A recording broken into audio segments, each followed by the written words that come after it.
Mustang football fans, and welcome to another edition of the Cory Sauter Show here at Studio One and at SMSUmustangs.com. Glad you could join us again this week as we talk Mustang football. I'm your host, Kelly Loft, Athletic Communications Director at Southwest Minnesota State, and we'll look back at last week's game against the number one ranked team in the country, the Minnesota State Mavericks. The Mustangs lose 52-27. We'll look back at that game and see the highlights and then preview this week's game versus Upper Iowa down in Fayette, Iowa. And Coach Sauter joins us again this week. And Coach, we knew it would be a very difficult game going against the Mavericks, undefeated Final Four team a year ago.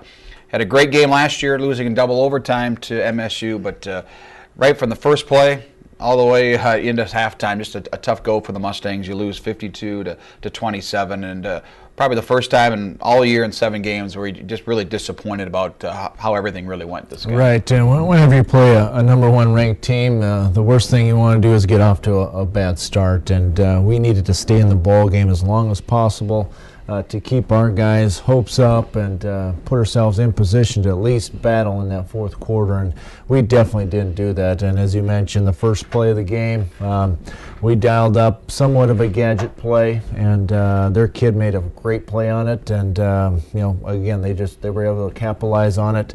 And then even throughout that first quarter, we had some opportunities, defensively to be able to get a turnover. We didn't. So it was very, very, very tough night for the Mustangs, to say the least. Well, we knew going in, MSU, a very good defense, and they were able to, what makes them so tough is just the ability that their front four can put pressure, and they're big and physical and can stop the run. And when you can have your 7 other defenders back in coverage, it just makes it that much more difficult to pass the football. And when you can have man coverage because of the great pass rush that they have. Yeah, they were a very complete defense. Every kid that they had on the field was very capable of playing extremely well, and they were able to play man coverage. They were able to get pressure on a quarterback. They were able to stop the run. I mean, we didn't have a whole lot of answers because we didn't see anything that was out of the ordinary. Everything that we game planned for was exactly what we saw, and we couldn't get anything going from that standpoint. But we were able to move the ball a little bit. We were able to get it down to that 30-yard line area, and we weren't able to finish drives. That was a disappointing thing. Had 0 punts on the day, but all in all, they dominated, really the line of scrimmage on both sides of the football. Yeah, one thing that you couldn't do first time really all season long was run the football, and then of course you fall behind by a couple of scores, and it just went down from there. But as you mentioned, you did move the football at times, got inside their 40-yard line on maybe 6 or 7 occasions, but just that ability to pick up the third down is such a crucial play and to be in third and short situations, because going into the game, that's one thing the Mavericks don't give up is a lot of third down conversions. Mm-hmm. Yeah, well, we actually converted a couple third and longs, which was kind of unique, but we did go for it on fourth down quite a bit, just trying to gain an extra possession. But again, I can't give them enough credit because they did play very, very well. I mean, they've got a talented group of guys, very good coaching staff, and they're rolling right now, and we got to see that firsthand how good Mankato is, and so I think we need to give them credit for what they've done against us. Yeah, obviously some of the numbers Southwest limited to 92 yards rushing, well below their season average. Tyler Tondrum 61 yards rushing, 19 carries, but did have a touchdown out of the backfield, receiving 67 yards and 4 scores, and that even shows that his ability, coach, even if he can't rush the football, he can still put up some numbers receiving, which is great to see. And of course, he had some injuries as well. Anthony Dean went down with an injury, did not have a catch in the game, and then your starting quarterback also goes down in the third quarter. But guys went down, but certain guys stepped up. You look at Adam Olson and Jordan Cross with 17 combined catches, over 200 yards combined, and that was great to see those guys take advantage of their opportunity and played very well. Right, it was a physical ball game, and Mankato had a lot of kids that we're putting on some pretty good hits, and so we did have some guys get dinged up a little bit, and with that, you do have to have guys that can step up. The nice thing is, we're able to get some playing time to some of those twos and some of those threes. You never know when you're going to have to use them, and so we've got 4 more games ahead of us, and like you said, they got to do their role. They got to be ready to go really at any point. Yeah, I can kind of talk about, we'll see the highlights here shortly, but talk about the mood afterwards, or maybe when you have meetings here. What can you say? It's just one of those, you got to move it on. It's a good football team. I mean, obviously a lot build up going into it. Played so well against Wayne State the week prior. Wayne State then goes to Winona and almost beats Winona State. So it shows that you can play with anybody, but it's got to be, I'm sure, a little disheartening on Saturday night. And now that's, I guess, the team's job is to forget about it here starting up the week and try to go 1-0 this week. Yeah, well, it's never fun to lose any ball game, but especially to lose in this fashion, to lose by multiple touchdowns. This is really our first game this season where we really weren't in the ball game really at any point, and so I think these are probably easier to forget because you know what, we started bad and it kind of turn into a bad situation in a hurry, as opposed to maybe like a Bemidji game where it's a heartbreaker, and those are actually a lot harder to get over. So I think we'll bounce back just fine. We've actually played pretty well after some losses, so I'm not concerned about that. We're going to go back to work. We've got 4 games left, of which 3 are going to be on the road, so we have to be focused. I mean, there is no more, playing at home as much. So we've got to be a unified group, and that'll start on practice on Tuesday. Well, I think that also comes down, you've got a very good senior group of players on this football team, and we say this each year, but it's the truth. I mean, there's so much time and effort put in by these guys, and they've only got 4 of them left, and we'll keep saying this throughout the week, but as you mentioned, they're a pretty resilient group, and it's their job to still go out there and get some wins, get back up to that 500 mark, and try to get a winning season, and even better than that, because those games are possible here down the stretch. Yeah, I mean, really, all 4 of these games that we've got on our schedule, they're all games that we can win. They're all games that we can compete in, and the way the season's played out so far, I mean, every single week there's going to be upsets. Every single week there's going to be some surprise scores that you just don't see coming. So it's all going to start this week for us against a team that we've had some really good shootout games versus Upper Iowa. So I think our kids will be ready. I don't think there's going to be any, throwing the towel in or anything like that. That's just not the nature of our guys.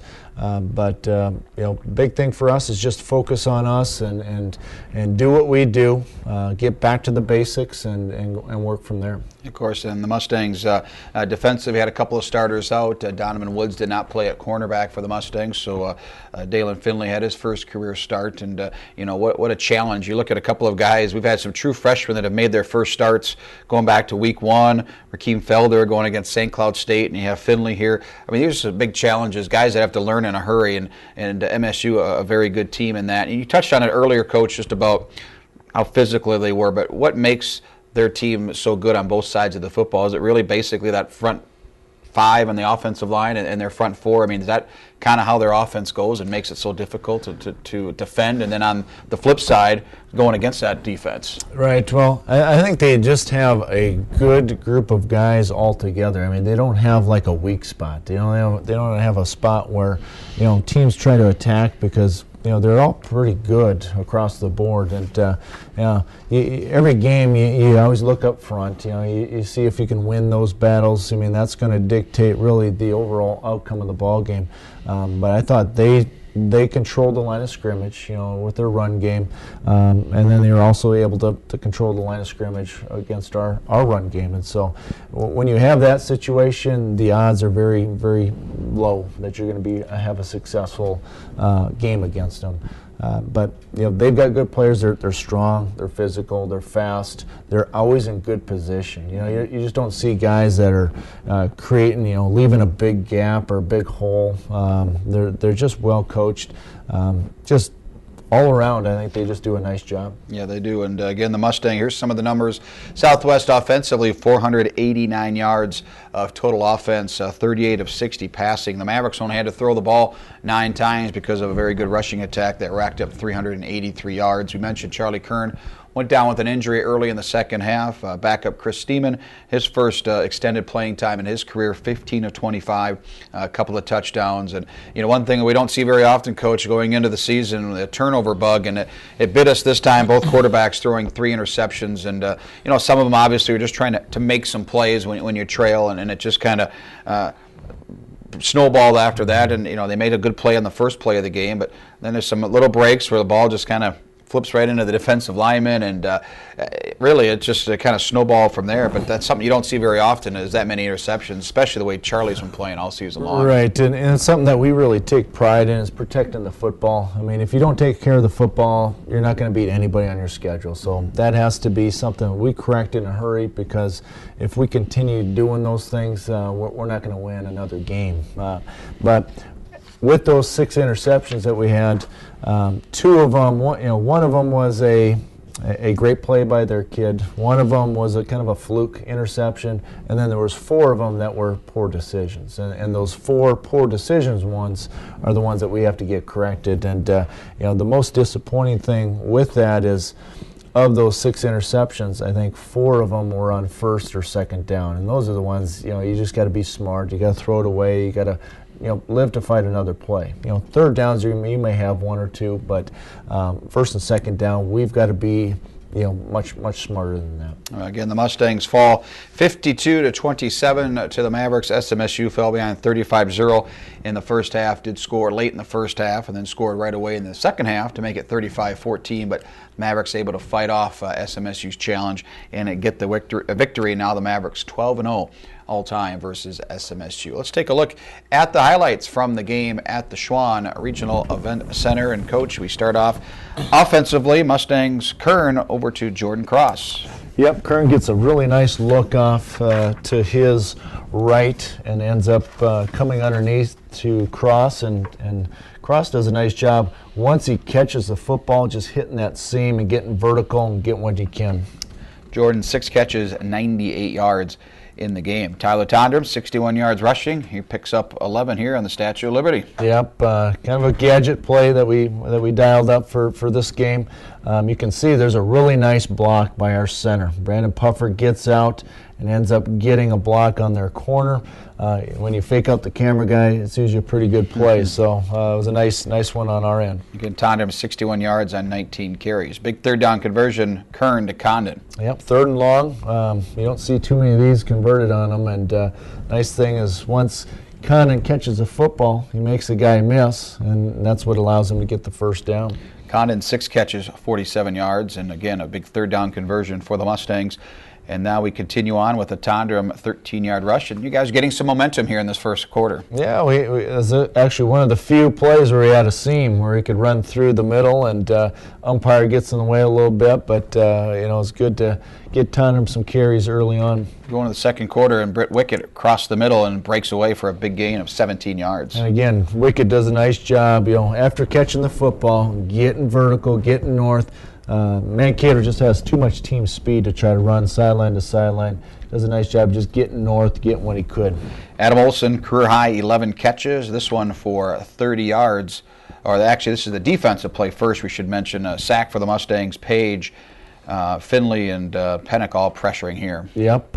Wolf's a very elusive player, and he's a tough kid to bring down. But you can see the more guys we can get near him, the better off we are. And just a lot of people swarming. You got to take a pretty good angle to get him, because he's pretty elusive. Yeah, one of the best. He seemed like he's been playing quarterback for 6-7 years, but gets that one thrown away. And here's a sack for the Mustangs. Miller and Iverson combining for this one. Yeah, you can see Deshaun Miller coming on the blitz, coming up off that left side, and does a nice job taking a great angle and wrapping him up.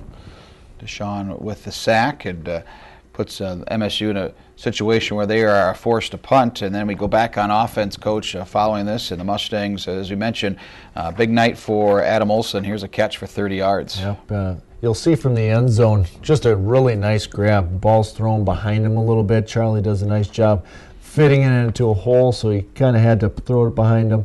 But just a nice job reaching back, getting the completion, and getting us in position for a score. And the Mustangs close out the drive with a touchdown, first career TD reception for Caleb Burns. Well, it's nice to get on the board before the half, that's for sure. We didn't want to get shut out, and we had a play-action pass here to the flat, and we were able to get some momentum going into the half, if there is such a thing with that score. So that made the score 35-7 at halftime, and haven't had to whip out many of those speeches at half, Coach, when it's obviously the game's still available to get 35-7, but just had to keep fighting, I suppose, was what your message was at halftime, and it seemed like the guys did respond. That you got to stop right away by the MSU offense. They forced a punt, you go down and score, so you did get some momentum, but it's got to be tough, and that's what your job and you and your coaches is, to keep those guys' heads up and to keep fighting, and because there's a lot to play for, pride and the fans that are there at the stadium. So it was great to see it. I'm sure it's not a fun speech, but sometimes you got to do that. Yeah, it would have been nice to start our game the second half first, and then play the second half, because then at least your kids have that little nugget in front of them. It's pretty realistic that they got a shot to play in the second half. But the message was pretty simple. I mean, we got 30 more minutes to play. I mean, we don't play college football to quit, and so I thought we played all the way to the last play of the game, and ended up scoring. So they did their job from that standpoint, but we just dug ourselves way too big of a hole to really give us a realistic shot to win it in the second half. Well, let's take a look at the second half highlights from the Shawana Regional Event Center. And the Mustangs, as we mentioned, get a stop on the first series for MSU, and pressure here by A.J. Page and Adam Iverson. Yeah, they've got a very, very good running game. I mean, they only had to throw it 9 times, and so they stuck with their formula. And with that, you've got to get these types of stops, and so this was a nice way for us to come out in the second half. Well, the Mustangs force a punt. They take advantage of it, get pretty short field position, and the last play for Kern in this ball game, but a great pass to Tyler Tondrum. Yeah, we don't block their blitz very well, so we end up getting a hit on our quarterback. But Charlie does a nice job with his vision to be able to see Tondrum going down the field, basically uncovered, and ended up throwing to him. We really haven't thrown that ball to him all season, and just great vision on Kern's part. A couple of tackles here for the defense. There's Nate Werner and Adam Iverson up the middle. Yeah, basically just created a pile inside where the running back, didn't really have a ton of room to work with, and guys were there to wrap up, and it was good to see. Guy that always seems to be around the ball is Tate Bunkers, and here a couple of plays back to back where Tate, he had a team-high 12 tackles, makes a big play here from his safety spot. Yeah, what a great tackle. I mean, he is filling in this cutback lane on the backside of the play, and he sees a hole, he sees an opening, and triggers before getting blocked. That was a tough play, and very nice, well done. Yeah, excellent read before the block came, and then Bunkers and A.J. Page, two of the top players on this Mustang defense, making a stop again. Yep, A.J. Page continues to play very, very well. I mean, he's one of the premier defensive linemen in the Northern Sun, and he continued to do that here this game. Chris Steeman in at quarterback for the Mustangs, and here completes a pass 21 yards to Jordan Cross. Yep, we actually get pretty good push in his face. He's got a guy up on him pretty good. Not an easy throw to make in tight coverage, so it was a good way for him to start the game. Ball got down to the 1. Mustangs, though, had a penalty and then turned the ball over in downs, and here's a touchdown pass from Steeman to Cross. Yep, we had about 2-3 shots, prior to this play that we were just pretty close to completing, but finally we were able to get this one on 4th down, and it was good to see him get the touchdown pass. Cross, 6 catches, 98 yards in the ball game, and Steeman over to Cross again, this one for 19 yards. And again, another one where he stands in there. He's got a strong arm. He's able to make a lot of the throws within the pocket, and you can see he has some good time to throw. Puts one up and lets the receiver make a big play for him. And later on in the drive, last play of the game, Will Kirka with a 6-yard touchdown reception. This is a tough throw in a tight window, but it is 4th down, and you don't want to get caught with the sack or holding on to the football, so it makes a nice play on the last play of the ball game. So that ends it for the Mustangs. They lose 52-27 to the MSU Mavericks. The Mavericks are now 7-0. on the season. The Mustangs dropped to 3-4. And we talked about when you play a good team like this, some of the breaks that you need, and you just look back to last season's game in Mankato. Very similar situation, top-ranked team or near the top. They are nationally ranked, and but you get a long touchdown pass in that game, about 70-plus yards. You get a fumble, I think, at the SMSU 10-yard line. The Mustangs created that. That's what you needed to do tonight, this game, and it just didn't happen. And I think any team playing against a number one team in the country, that's what they need to get to get an upset win. Yeah, I mean, you definitely need to get a few breaks. I mean, if you're going to just play them play for play, over time they're gonna probably win those games. But you do need a few things to bounce your way, but especially you got to protect the football. I mean, if we just protected the football, I think we at least have a shot, an opportunity, at the end of the game to put something together. But it was over early, from that standpoint, and it took us kind of out of what we wanted to do. It allowed them to do what they wanted to do. It was very similar to the Wayne State game, us against Wayne State, where we had the lead and all that, and we were able to do what we wanted to do, and it kind of eliminated what Wayne wanted to do. It was just flipping roles for this game. And so again, I would love to start that second half of the game and then kind of work back to the first half of the game and kind of see how that would have played out. But you don't get to replay these things, and so we're on to the next one. Well, you talked about some individual accomplishments and guys that are playing well, and you mentioned A.J. Page, and it seems like we keep talking about him each week, but you just look at some of the conference numbers, and he's third in the conference, second in tackles, third in sacks and tackles for loss, number one in all those categories as a defensive end, a lineman. I mean, he's just playing at a high level. Had an interception against Wayne State a couple of weeks ago, but really just becoming, as you mentioned, a dominant force for this defense. Yeah, we're very fortunate to have him, and he's staying healthy, and he has a high motor. He's a high effort guy. A play is run away from him, he's always chasing it down.